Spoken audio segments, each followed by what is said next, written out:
Hey guys, it's Destiny, and today I wanted to go over Aventurine when it comes to his value, building him, potential team synergies, and much more.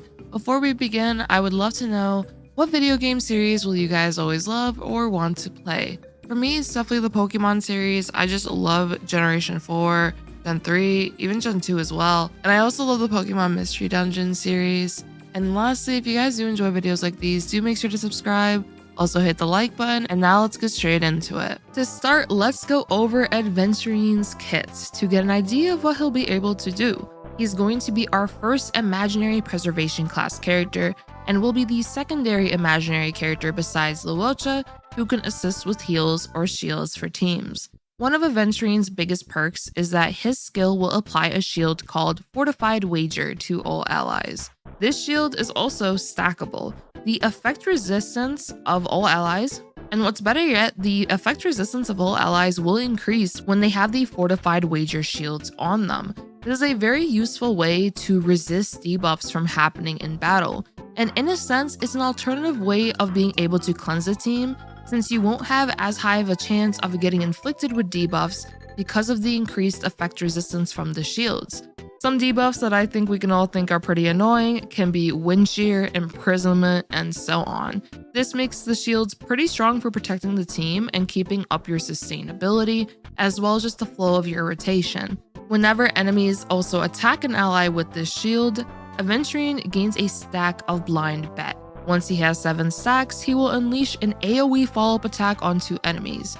This follow-up attack is probably one of my favorites because he's literally dumping a bunch of coins onto enemies with the snap of his fingers. I love stylish characters, and Aventurine is definitely up there for me. What's even better though about this follow-up attack is that whenever it happens, you apply more shield to allies. So if Aventurine has pretty beefy shields, you can potentially have infinite shields on allies, or at least very long-lasting shields. Additionally, in the livestream, it showed Aventurine actually overcapping on his 7 stacks that are required to do his follow-up attack.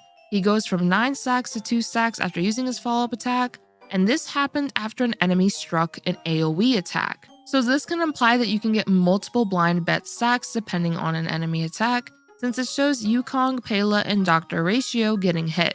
Then Aventurine gained 3 stacks of blind bet. As for Aventurine's ultimate, it grants him a random amount of blind bet stacks and deals damage to a single enemy, and will also inflict a debuff onto this same enemy. This enemy will take increased crit damage from an ally who attacks them. So from what we know so far, Aventurine can provide stackable shields, unleash follow-up attacks onto enemies, debuff an enemy, which will allow the team to deal increased crit damage to that enemy, and also increase the team's effect resistance with his shields. Even though his full kit isn't officially here yet, I have to say his skill kit so far provides quite a lot of value for his own damage potential, the team's damage potential with the crit damage, as well as of course as a sustainability with the increased effect resistance when you have these shields on, and just the fact that he can have stackable shields. Now that we've gone over Aventurine's kit from what we do know so far, when it comes to building him, there's a few options you can go with. If you decide to use him on a team that can potentially inflict numerous debuffs, and also want him a bit more offensive in nature with his follow-up attack potential, I could see the Pioneer set as an interesting option for increased crit rate, crit damage, and overall damage output. Other relic options you can consider can be the Knight of Purity Palace set to get Aventurine more defense, as well as help with making stronger shields that can withstand more damage with a 4-piece effect. You can also consider Withering Snow to reduce damage that Aventurine takes, but personally, I would highly recommend the other 2 sets. For the Pioneer set, you guys actually might just have a good amount of them left over if you've been grinding Acheron relic pieces, or the Knight of Purity Palace is also a good option, of course, for the defense.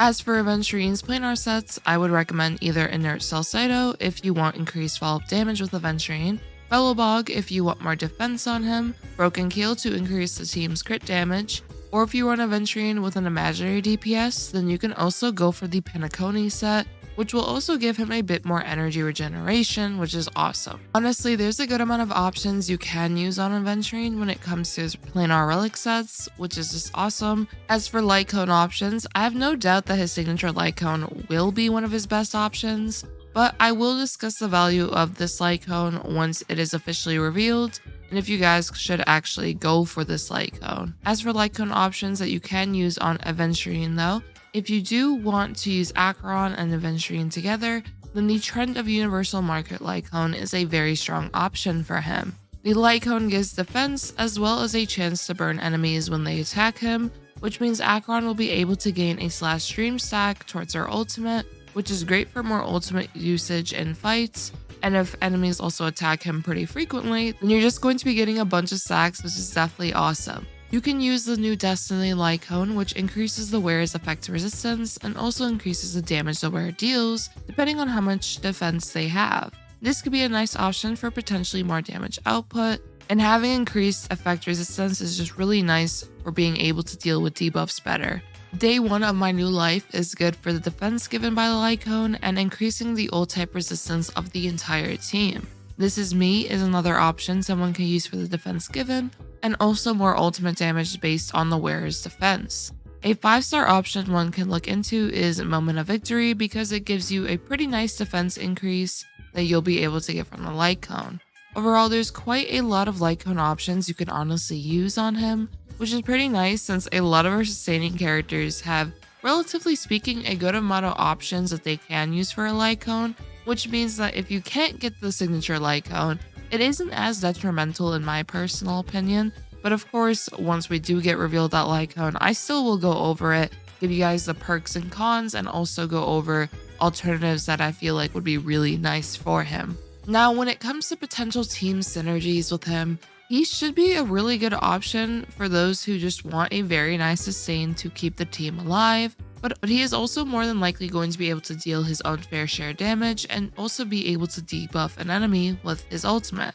I believe Aventurine though can be an awesome option for anyone looking for a great sustain based on what we know about him so far, and for potential characters I could see being very nice with him, one of them is definitely Topaz. Having a sustain who can inflict follow-up attacks can allow Numby to attack more often in fights, especially if you make a follow-up centric team. For example, Dr. Ratio, Topaz, and Aventurine, you'll have a pretty nice follow-up team.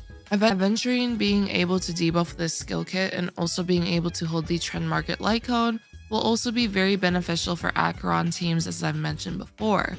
Overall though, when it comes to value, I could see him being a very nice sustain for majority of team comps, and if you do need a sustaining character, then you can highly consider him as one of your options. And honestly, that'll be all for my general thoughts on him and also going over potential builds for him.